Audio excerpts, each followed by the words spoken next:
A organização do 13º Encontro Jurídico agradece às instituições e empresas parceiras do evento que acreditaram no projeto do curso de Direito da Faculdade Católica Dom Orione. São elas: Defensoria Pública do Estado do Tocantins, Escola Superior da Defensoria Pública, Nissan Viva Japan, Instituto Júlio César Sanches, O Boticário, Trevisan Corretora de Seguros, Roseli Alcântara Assessoria e Cerimonial, Rainer Andrade Marques e Advogados Associados, JM Notícias, Adriana Canuto, IGE e CNA.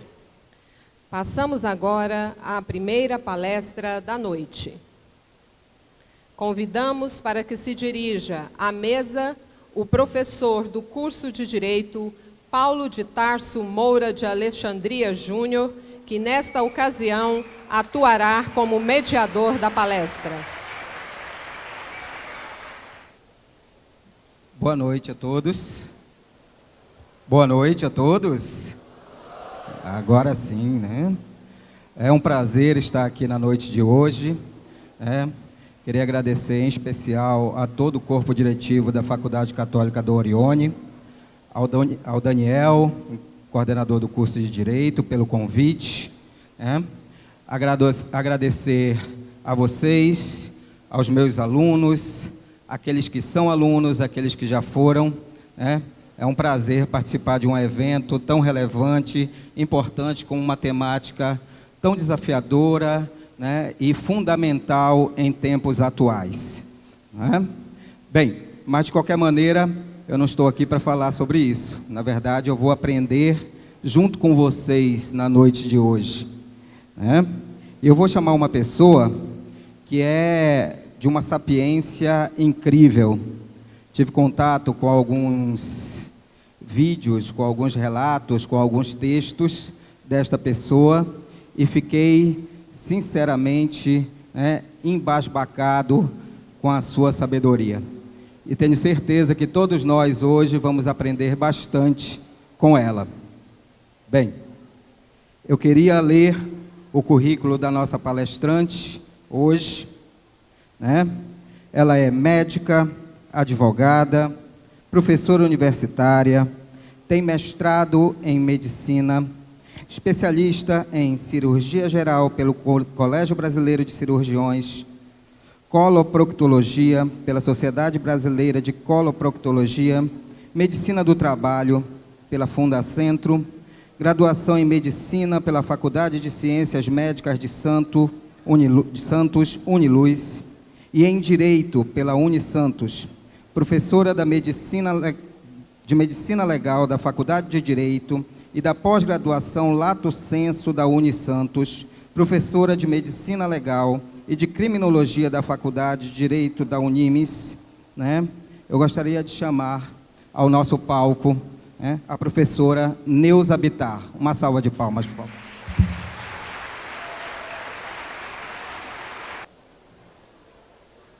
Obrigado, professora. A professora Neuza vai falar para a gente sobre drogas e violência, Com certeza um tema importantíssimo que, estamos extremamente curiosos para a sua fala, professora. Muito obrigado. Muito obrigada pela apresentação. Eu estava ali escutando, eu falei, acho que essa pessoa não sou eu. É uma honra estar aqui. Eu quero agradecer o convite do Dr. Daniel, agradecer à Defensoria Pública, ao diretor, o Padre Eduardo. Eu também sou professora de uma faculdade, de uma universidade católica.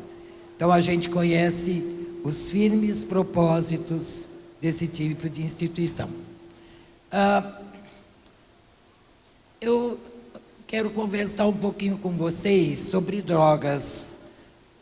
Não é bem uma palestra, eu quero conversar. Eu posso ir lá para baixo?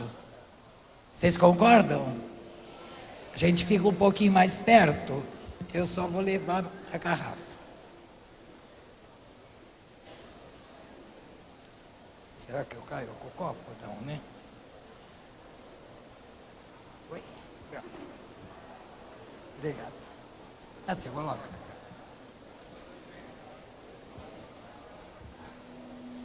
Deixa a água aqui em cima, tá?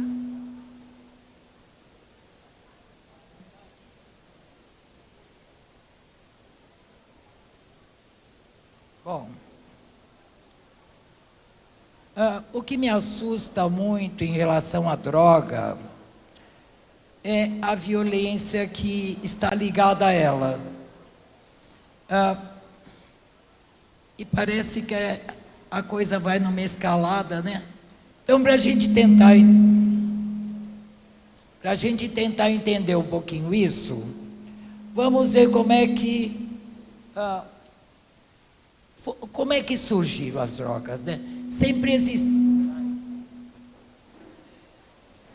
Sempre houve consumo de drogas, desde a antiguidade.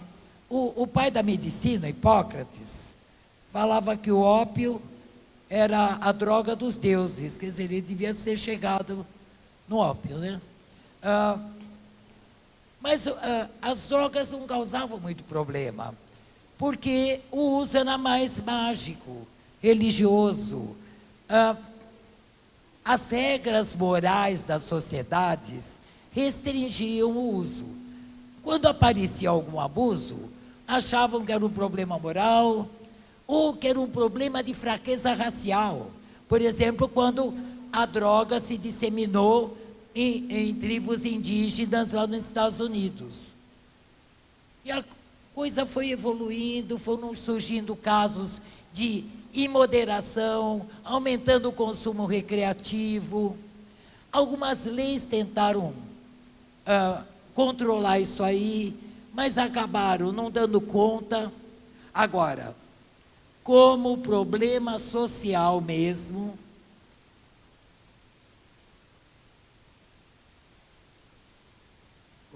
peraí, estou brigando aqui.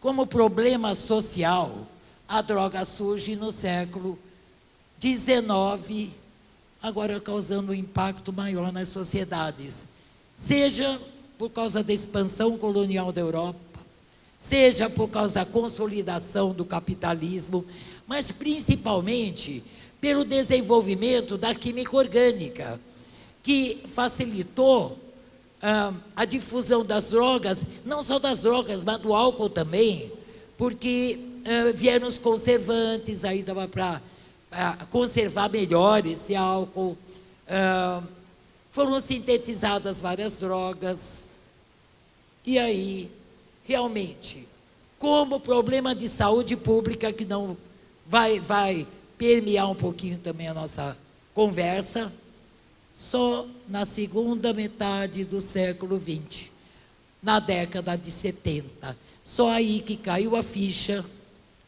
que o problema das drogas era muito maior. Ele era um problema de saúde pública, a dependência é uma doença. E aí, voltando para a nossa, e eu estou brigando hoje com isso, para a nossa violência, qual que é o impacto dessas drogas na dinâmica da violência urbana? O Goldstein fez um trabalho relacionando os homicídios com o consumo e com o comércio de drogas. Ele fez uma pesquisa para saber o que leva a essa violência. Primeira coisa, o efeito farmacológico, psicofarmacológico da droga. O consumo de drogas faz o indivíduo agir de forma violenta. Então, grande parte dos homicídios está em função do próprio indivíduo que usou a droga. Quando ele já se torna dependente, quer dizer, ele já tem síndrome de abstinência, ele já usa a droga não só porque ele gosta, por causa dos efeitos. É que eu fugi um pouquinho por causa que estava ressonando. Então, ele começa a ter sintomas de abstinência, e aí ele já não está usando a droga pelos efeitos bons da droga. Bons para ele, né? Mas para evitar os sintomas ruins da crise de abstinência. Nessa fase, ele começa a se tornar violento. E mais, se ele não se torna violento, ele também se torna mais passível de vitimização, dependendo da droga que ele ingeriu.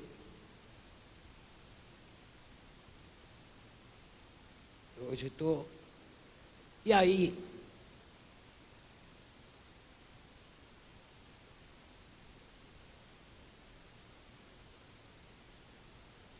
E no Brasil? Como é que isso está funcionando no Brasil?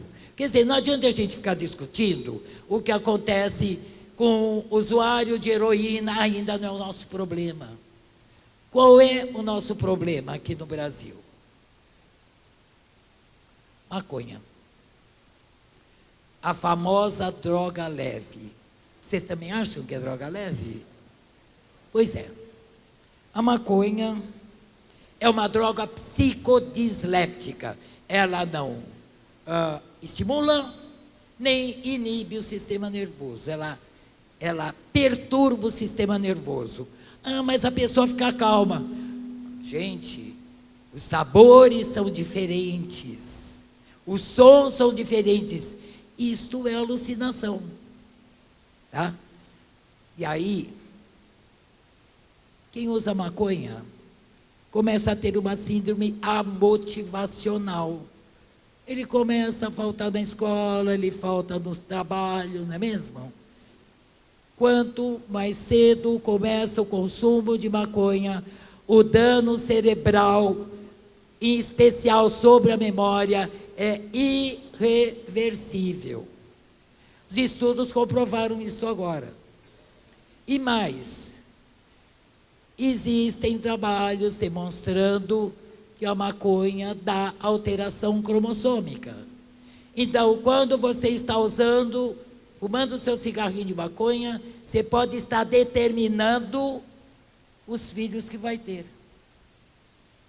E mais, existem estudos atuais relacionando maconha a um câncer de testículo que dá em jovem, que é o chamado seminoma. Então, que é aquela história, né? O que é a felicidade da vida, né? Para mim, como médico, é mais fácil saber, porque eu convivi com a tristeza.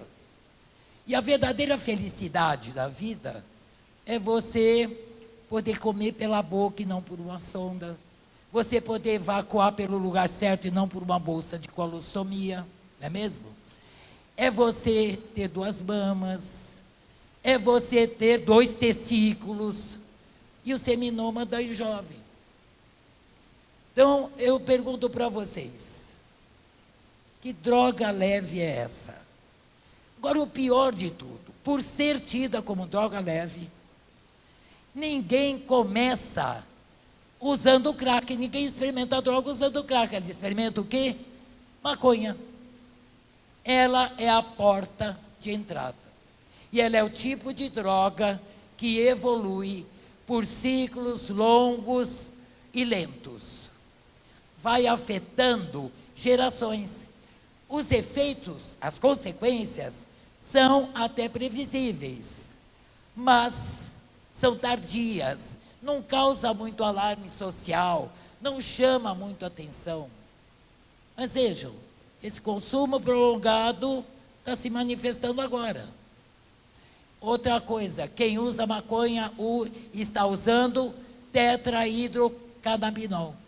Não tem nada a ver com canabidiol, que é a droga utilizada no tratamento de convulsões rebeldes. Nosso outro problema, cocaína e crack. Agora nós estamos diante de drogas psicoanalépticas, drogas que estimulam o sistema nervoso, aumentam a vigília, tiram o apetite. A cocaína transforma o medroso em corajoso, por isso que ele usa para cometer delitos. E às vezes ele até morre durante o assalto, por quê? Além do efeito estimulante, que acelera muito o coração daquele indivíduo, ele está estressado, ele é o que está mais estressado. Agora, o pior é que a cocaína mata não só por overdose, quer dizer, por uma intoxicação, mas também mata por problema cardíaco, infarto agudo, por AVC. Infarto agudo em jovem tem que pesquisar cocaína, se ele é dependente de cocaína. Agora, a cocaína tem uma coisa pior. Aquele indivíduo que quer largar o vício, ele está se tratando, está limpo, não usou mais. E aí, ele tem uma recaída. E nessa recaída, ele que cheirava um monte de vezes por dia, dá 2 cheiradinhas e tem uma overdose. Quer dizer, quem fica muito tempo sem consumir a cocaína, quando tem a recaída, é como se invertesse a tolerância que ele tinha. Ele fica hipersensível e é capaz de morrer com 2, 3 cheiradas. E o crack? O crack é um dos derivados fumados. Ele vicia. Não há quem tenha usado o crack pela 4ª vez e não tenha se viciado. Só que o indivíduo, ele fica totalmente à mercê do crack. Como é uma droga fumada, ela entra direto e vai para o cérebro diretamente. Então, o efeito do crack já se manifesta em 6, 8 segundos. Só que, cerca de 8 a 10 minutos, acabou. Ele é metabolizado mais rápido. E aí o indivíduo quer mais, quer mais. Então, ele é um comprador compulsivo. Isso movimenta muito as bocas que vendem o crack. Ele, tanto a cocaína como o crack, evoluem por ciclos curtos e rápidos, com consequências menos previsíveis, mas mais velozes. Quer dizer, logo as consequências apareceram. A preocupação e o alarme social é maior e chama mais atenção pública. Então, vejam, até agora, nós estamos falando só do efeito farmacológico relacionado à violência. O crack não era percebido no Brasil até 1989. Não havia nenhum relato de atendimento médico pelo uso de crack, então ele não era percebido. Vejam, de 1990 até 2010, 20 anos, 98% dos municípios brasileiros já tinham crack sendo consumido. Representa isso em 2010, 1% dos adultos. Veja, a cocaína ainda ganha, a cocaína está nos 2%. 48% no Sudeste, 17% no Nordeste.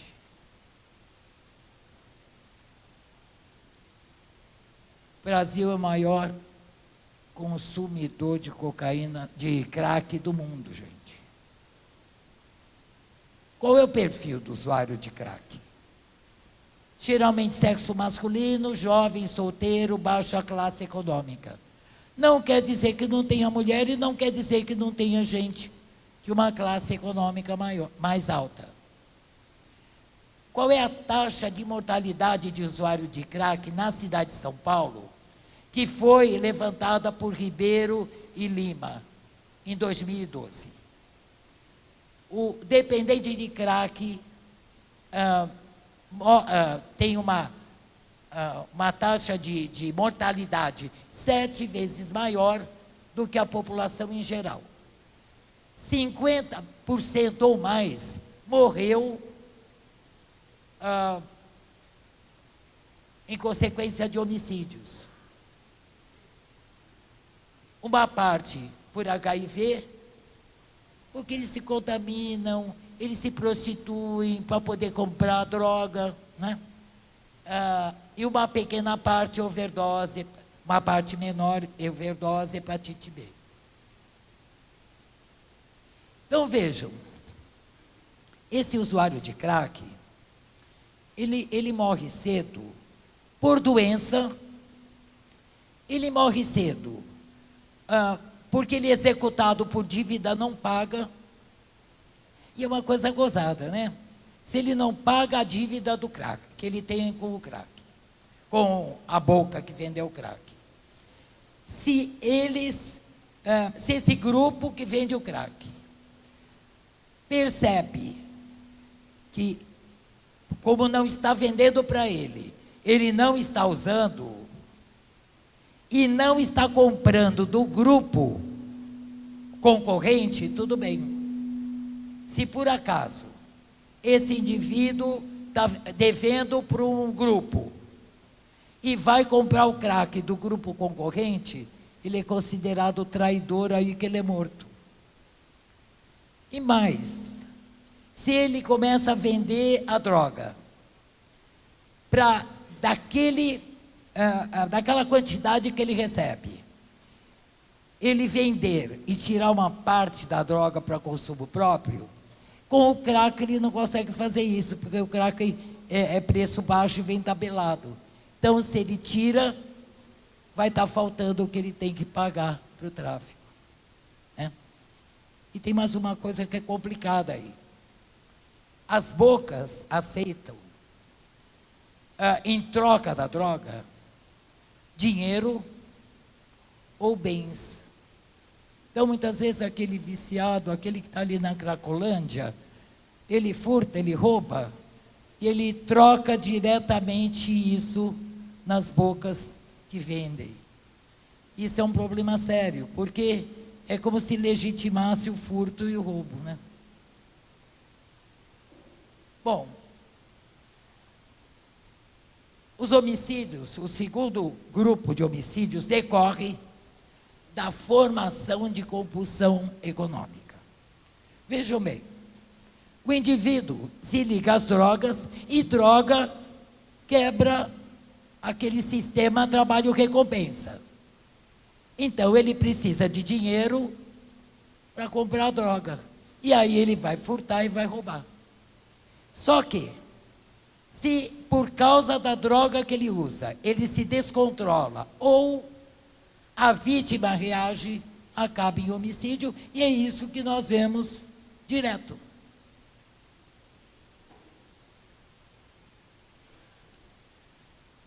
Violência sistêmica.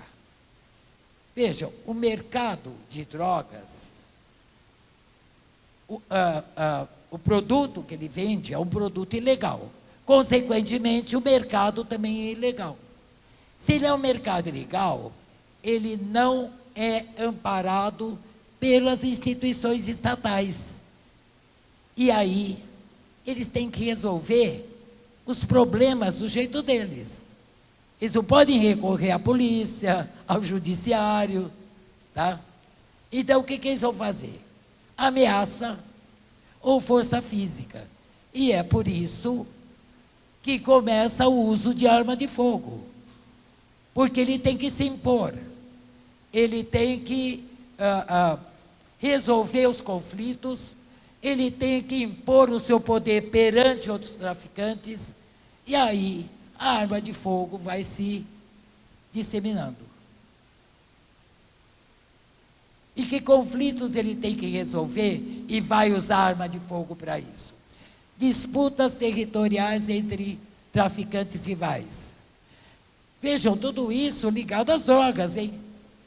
Afirmação de código de conduta no interior do grupo.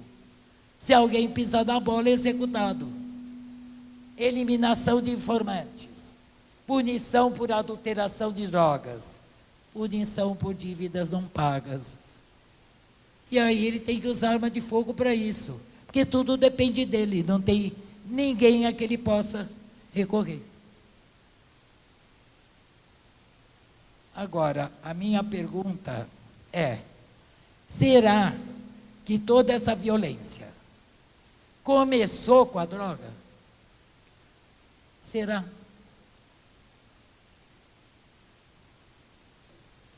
Então vamos dar uma olhadinha onde que as drogas se instalam, para a gente tentar entender melhor essa violência.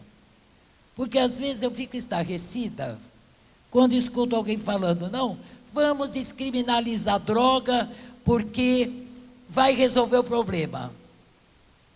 E eu me pergunto, vai resolver o quê?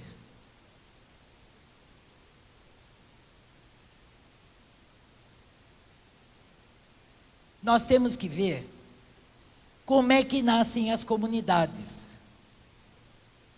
Então, como que nasce a comunidade? Ou porque o poder público reassentou famílias, ou houve invasão de terrenos públicos e privados para aqueles indivíduos que não têm casa, não têm trabalho. E aí começa o nascimento da comunidade. Só que tem um problema. Esses lugares vão sendo habitados por pessoas com diferentes normas e valores, o que torna difícil adotar padrões comuns a todo mundo, normas para todo mundo.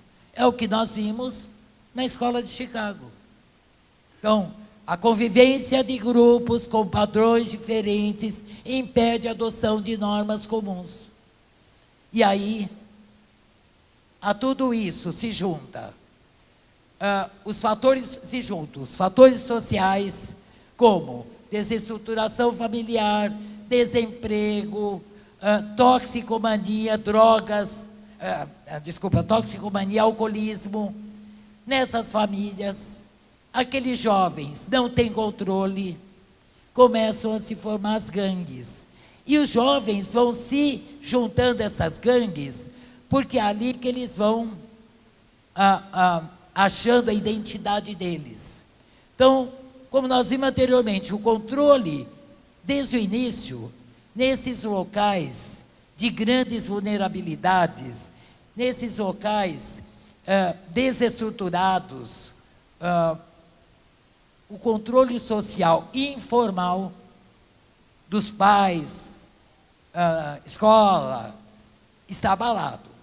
Só que e começam a se formar as gangues. Só que nesses lugares, eu também não tenho controle social formal. Porque a justiça não entra ali, porque existe uma ausência de policiamento. Quando que eu vou ter polícia lá? Quando eu tiver algum conflito lá dentro.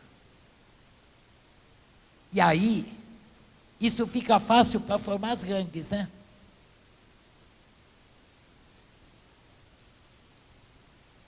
E como é que o tráfico vai se instalar nessa comunidade?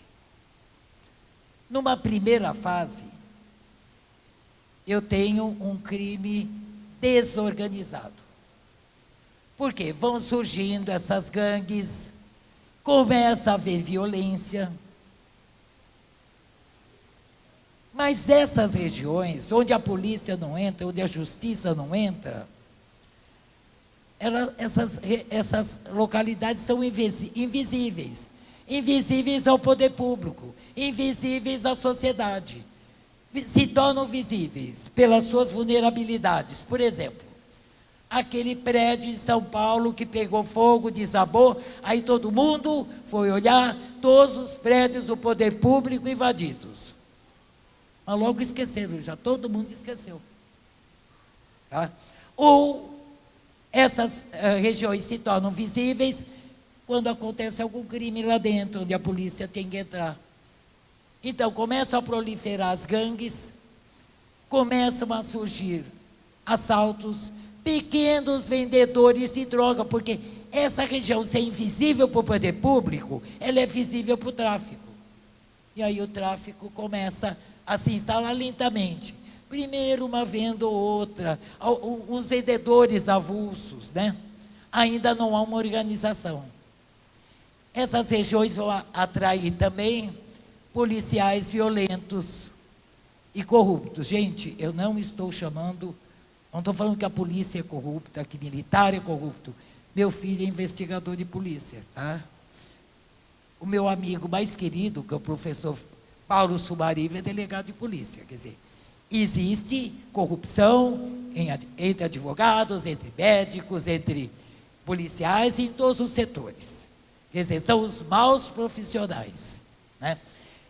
Então, eles também começam a tentar tirar proveito dessas regiões.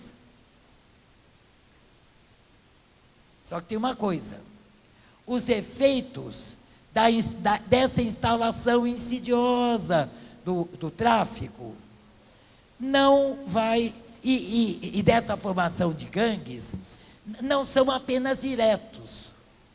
Porque, vejam, as gangues começam a aliciar os meninos da região, os adolescentes da região, que também se unem, não só para ter identidade, mas para poder se defender dos indivíduos de outra gangue. E começa a proliferar o uso de arma.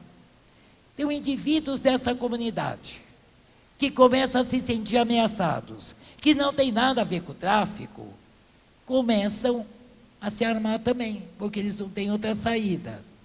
E pela ausência do poder público, começam também a resolver seus problemas, que muitas vezes não tem nada a ver com o tráfico, mas também de uma forma violenta. E a violência vai se disseminando nesse local. Vão aumentando os homicídios. Numa segunda fase, começa a aumentar o número de vendedores de drogas. Agora, já formando grupos. Esses grupos começam a se enfrentar para disputar quem manda no local. Agora sim, agora aumenta muito o número de homicídios, tá? Aumenta muito o número de prisões também. E o uso de arma de fogo. E aumenta o número de policiais corruptos que tentam também se aproveitar desse esquema. Ora, se tem muito conflito, a polícia toda hora agora tem que ir nessa região. E vão ocorrendo muitas prisões. Então aumenta muito a massa carcerária ligada ao tráfico, que vai se organizando dentro das prisões. Por isso que foram se formando PCC, Comando Vermelho. Eles se organizam dentro das prisões e continuam ligados às gangues aqui fora. Eles continuam dando as ordens. Então, essa é a segunda fase de desenvolvimento do tráfico nessas comunidades, né? Uma fase mais de disputa de poder, essa segunda fase. Na terceira fase, agora, a violência não interessa. A coisa se organizou. Agora, o problema não é só droga. Eles não mexem só com droga. Eles fornecem outros produtos e serviços, né? Eles vendem gás, vendem TV a cabo clandestina, e por aí vai. E também já não interessa brigar com o policial. Eles entram num certo acordo com esses policiais corruptos, né? Então, agora, a ótica é econômica. Tanto, eu não sei se vocês viram, teve uma vez, no Jornal Nacional, mostrou numa comunidade que eles colocaram, aqui é proibido. Estupro, furto de celular, porque não interessa. Não interessa agora atrair a polícia. Não interessa chamar atenção, o negócio é econômico, tá? Então, diminui os conflitos, há uma divisão de produtos e serviços e outra coisa. Eles tentam até se dar bem com os outros grupos desde que não invada o território deles. Então, e é nessa fase que aí o bicho pega, porque começa a organização política dos grupos, com representantes da Câmara Municipal e por aí vai. E por aí vai. Agora, será que o tráfico hoje é todo violento? Vejam, é uma coisa complicada, né? Porque se a droga é ilícita, quem usa tem que, no mínimo, tolerar o ilícito, no mínimo. Né? Porque vai ter que comprar a droga. Agora, nem todo esquema é violento. Porque eles podem se esquematizar de duas maneiras. Por redes de bocas ou por redes de empreendedores. Rede de boca. O que é a boca? É o ponto comercial. Não importa quem está lá. Existe uma firma com um chefe que geralmente ninguém conhece, que não mora na favela, que fornece a droga. Quem cuida de tudo é o gerente. Todo mundo conhece o gerente do tráfico. Ele que vai distribuir a droga pelas várias bocas. Ele que vai resolver os conflitos. Tá?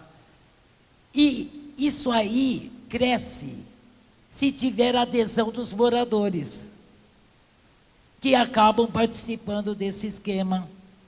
Até porque muitas vezes não tem emprego, né? Não é que ele usa droga. Então há uma integração dos moradores locais. Que tipos de funcionários nós temos aí? Os vapores ou guerreiros. São aqueles que estão vendendo nas bocas. Os aviões, que são os que levam a droga. O correria é o que vai de uma boca para outra. Os olheiros e fogueteiros são aqueles da segurança que avisam se vem alguém, mas às vezes avisam também se chegou a droga. Agora o pior não é isso. Nós temos os faxineiros ou ratos. São os que cobram as dívidas e que praticam os homicídios. E eles são escolhidos entre os adolescentes das gangues. Veja, aquele menor é que vai matar. O que você vai esperar dele mais tarde? Agora, existe um outro sistema de redes onde não há nenhuma violência. Aquela rede de bocas é uma rede centralizada, mas eu tenho uma rede de empreendedores, que é um esquema descentralizado. Tem firma? Tem firma. Tem um chefe que ninguém conhece e tem um gerente. Só que não tem funcionários. Os empreendedores que vendem são comerciantes autônomos, que distribuem a droga com base numa rede de indicações, numa rede de amigos. Eu disse que droga. Não tem mais violência, e agora?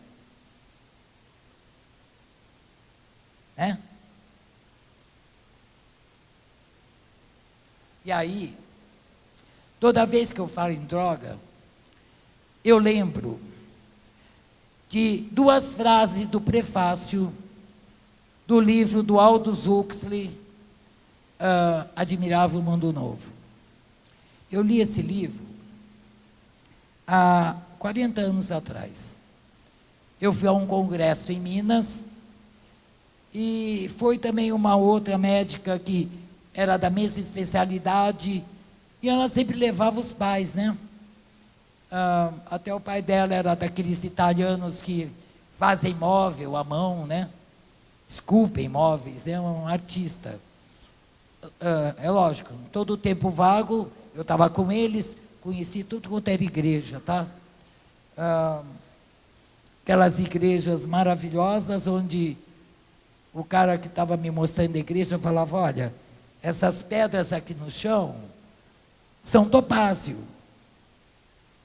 E aí eu olhava para a porta e vi um monte de criança de perninha fina, barriguda, desnutrida. Eu falava, moço, vende isso aí, dá comida para eles. Quer dizer, achei tudo horroroso, achei obra do Aleijadinho horroroso, porque eu vi um contraste com uma pobreza tremenda. E foi nessa época que eu comprei o livro, numa rodoviária. E olha o que ele fala nesse prefácio, que é o que eu acho mais preocupante. E aí vocês vão entender o apoio político à descriminalização da droga. O governo pelos cacetetes e pelotões de fuzilamento, pela caristia artificial, pelas prisões e deportações em massa, não é simplesmente desumano, é de maneira demonstrável, ineficiente. E numa época de tecnologia avançada, a ineficiência é o pecado contra o Espírito Santo. É só ver o que está acontecendo na Venezuela.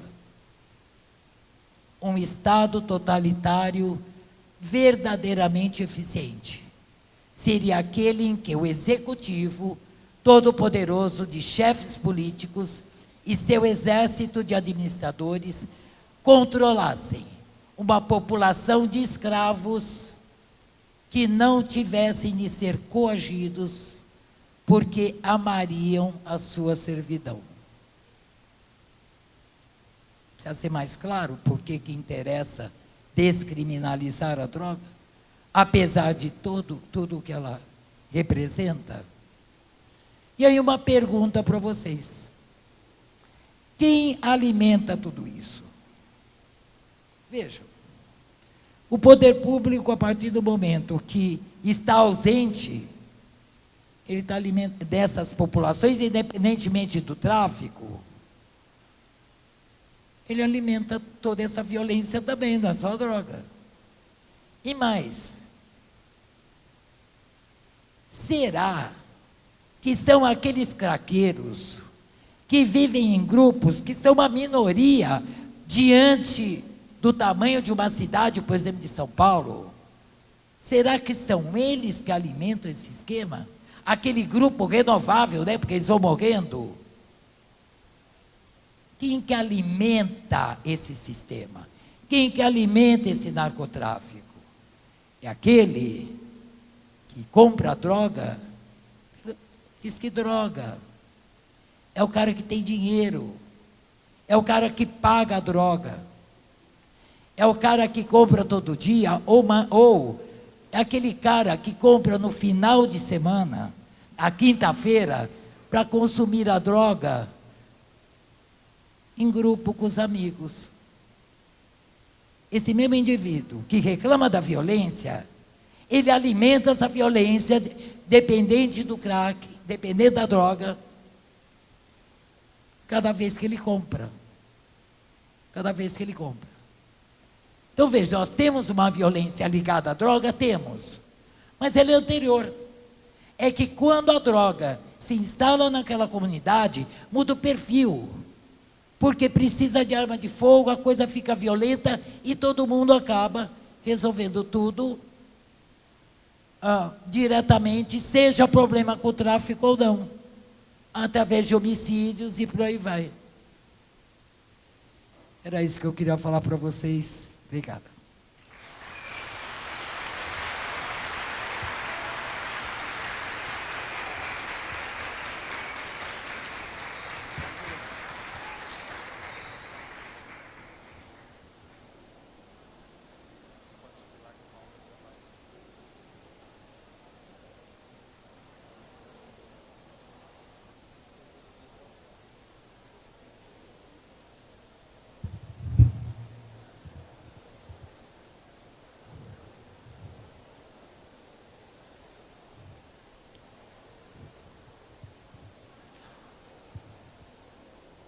Parabéns, professora. Desculpe interrompê-la. Eu ficaria à noite. Não, eu já estava no final mesmo. Já programa para ser mais enxuto. Professora Neuza Bittar, é uma honra ouvi-la na noite de hoje. Uma pena, né, a gente terminar a palestra, acho que foi de grande relevância para todos aqui. Eu agradeço em nome da Faculdade Católica do Orione, né, em nome do curso de Direito, em nome dos professores e dos alunos. Mas eu queria lhe fazer uma pergunta. Pois não. A senhora, como estudiosa da área, o que a senhora acha a respeito, até porque a droga é uma questão de saúde pública, não Sim. podemos negar isso, a gente sabe que é. Sim. Então, o que a senhora acha a respeito de uma questão muito em voga, do tratamento coercitivo, né, do indivíduo, do usuário de drogas, né, do tratamento obrigatório, né? Sim. Nós, num passado muito recente, nós tivemos políticos que acharam que era devido, né, pegar os indivíduos que estavam lá na Cracolândia, colocar dentro de uma perua Sim. e levar para se tratar, entre aspas. O que a senhora acha disso? Pois é uma coisa complicada, porque se fala assim, o indivíduo tem autonomia da vontade que deve ser preservada tanto para consumir a droga como para se tratar. Só que a partir do momento em que ele se torna dependente, ele não tem mais autonomia da vontade, né? Pode ser um caso que o juiz determine o tratamento obrigatório, ou o tratamento compulsório, desculpa, quando o indivíduo, ele é um perigo para ele próprio, para si próprio. Aí é que está, dependendo da situação, eu acho que isso é admitido, só que no momento em que, do tratamento, em que ele volta ao estado de consciência dele, aí quem define é ele. No momento em que ele pode, porque qual é o problema até da política de redução de danos? Proteger o indivíduo contra si próprio e a comunidade. Se ele está sendo um perigo para a família dele, para a comunidade, para ele próprio, não tem saída. Só que no momento em que ele consegue se equilibrar, aí vai mandar a vontade dele. E com o crack, ele se internando compulsoriamente, obrigatoriamente ou voluntariamente, ele sempre desiste. Muito obrigado. A professora Neuza Bittar. Uma salva de palmas, por favor. Professora Neuza. Professora, nós gostaríamos de fazer a entrega, né, de um presente para a senhora e, além disso, do seu certificado de participação do encontro jurídico da Faculdade Católica do Orione.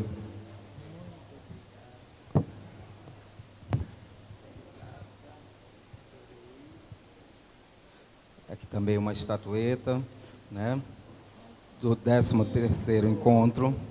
Ok. Nós que agradecemos, né, e um dos produtos dos nossos patrocinadores. Muito obrigado. Uma salva de palmas mais uma vez para a professora Neuza. Gente, obrigada, viu? Obrigado, professora.